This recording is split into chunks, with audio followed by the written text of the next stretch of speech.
ಇನ್ನು ಅಯ್ಯೂರು ಗ್ರಾಮ ಪಂಚಾಯಿತಿಯ ಉಪಾಧ್ಯಕ್ಷರ ಒಂದು ಚುನಾವಣೆ ಅಂತ ರೀತಿಯಾಗಿತ್ತು. ಅದ್ರ ಪ್ರಕಾರವಾಗಿ ಶ್ರೀಮತಿ ಎಂ.ಎನ್. ಶಿಲ್ಪಾ ಮೇಡಮ್ ಅವರು ಅವಿರೋಧವಾಗಿ 19 ಜನ ಸದಸ್ಯರೊಂದಿಗೆ ಅವಿರೋಧವಾಗಿ ಆಯ್ಕೆ ಆಗಿದ್ದಾರೆ.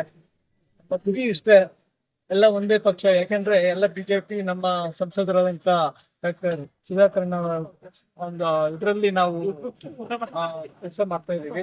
ಹಾಗಾಗಿ ನಮ್ಮ ಗುರಿ ಮುಂದೆ ಬರ್ತಕ್ಕಂಥ ದಿನಗಳಲ್ಲಿ ಉತ್ತಮವಾದಂತ ಅಭಿವೃದ್ಧಿಯನ್ನು ಕಾಣತಕ್ಕಂಥ ಈಗಾಗಲೇ ಹೊಸ ಕಟ್ಟಡ ಇಷ್ಟು ವರ್ಷ ಆದರೂ ಆಗಿರ್ಲಿ ಸೆಪ್ಟೆಂಬರ್, ಅಕ್ಟೋಬರ್, ಆಗಸ್ಟ್ ಅಲ್ಲಿ ಅದನ್ನ ಉದ್ಘಾಟನೆ ಮಾಡತಕ್ಕಂಥ ಒಂದು ಕಾರ್ಯಕ್ರಮನ ಇಟ್ಕೊಂಡಿದ್ದೀವಿ. ಹಾಗೇನೆ ಇನ್ನೂ ಹಲವಾರು ಅಭಿವೃದ್ಧಿ ಕಾರ್ಯಕ್ರಮಗಳಿಗೆ ನಾವು ಚಾಲನೆ ಮಾಡಬೇಕು ಅಂತಕ್ಕಂಥದ್ದು ಇದು ನಮ್ಮ ಒಂದು ಗುರಿ ಉದ್ದೇಶ ಆಗಿದೆ.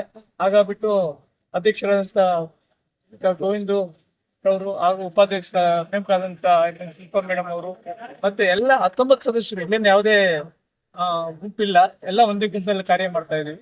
ಹಾಗಾಗಿ ಇನ್ನು ಮುಂದೆ ಬರ್ತಕ್ಕಂಥ ದಿನಗಳಲ್ಲಿ ಕೂಡ ಒಳ್ಳೆ ಅಭಿವೃದ್ಧಿ ಮಾಡ್ತೀವಿ ಅಂತಕ್ಕಂಥ ಮಾತನ್ನು ಈ ಸಂದರ್ಭದಲ್ಲಿ ಹೇಳಿ ಅವರಿಬ್ಬರಿಗೂ ಉಪಾಧ್ಯಕ್ಷರಾದಂತ ಶ್ರೀಮತಿ ಶಿಲ್ಪಾ ಎಂ.ಎನ್. ಅವರಿಗೆ ಅಭಿನಂದನೆ ಸಲ್ಲಿಸ್ತಾ ಇದ್ದೀವಿ.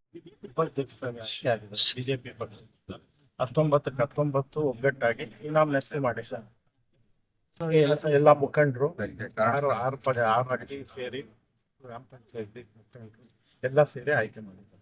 ಸೊ ಇವತ್ತು ಸುಧಾಕರ್ ಅವ್ರ ಬಣ್ಣದಿಂದ ಗೆದ್ದಿದ್ದಾರೆ, ಖುಷಿ ಆಗ್ತಿದೆ. ಸೊ ಯಾವ ರೀತಿ ತುಂಬಾ ಖುಷಿ ಆಗ್ತಾ ಇದೆ. ಅವ್ರಿಗೂ ತುಂಬಾ ಧನ್ಯವಾದಗಳು ಸಂಸದರು ಸಾಹೇಬರಿಗೆ. ಮುಂದೆಲ್ಲ ಏನ್ ಮಾಡ್ಬೇಕು ಅನ್ಕೊಂಡಿದ್ದಾರೆ? ಮುಂದೆ ಅಭಿವೃದ್ಧಿ ಪಂಚಾಯತಿ, ಹೊಸ ಪಂಚಾಯತಿ ಕಟ್ಟಡ ನಿರ್ಮಾಣ ಆಗ್ತಾ ಇದೆ. ಅಧ್ಯಕ್ಷರು 19 ಜನ ಅದು ಕಂಪ್ಲೀಟ್ ಆಗುತ್ತೆ. ಏನು ಅನುದಾನ ಬರುತ್ತೋ ಅದನ್ನ ಪೂರ್ಣ ಮಾಡಿಸ್ತೇವೆ. ಮಹೇಶ್ ಜಗನ್. ಓಕೆ.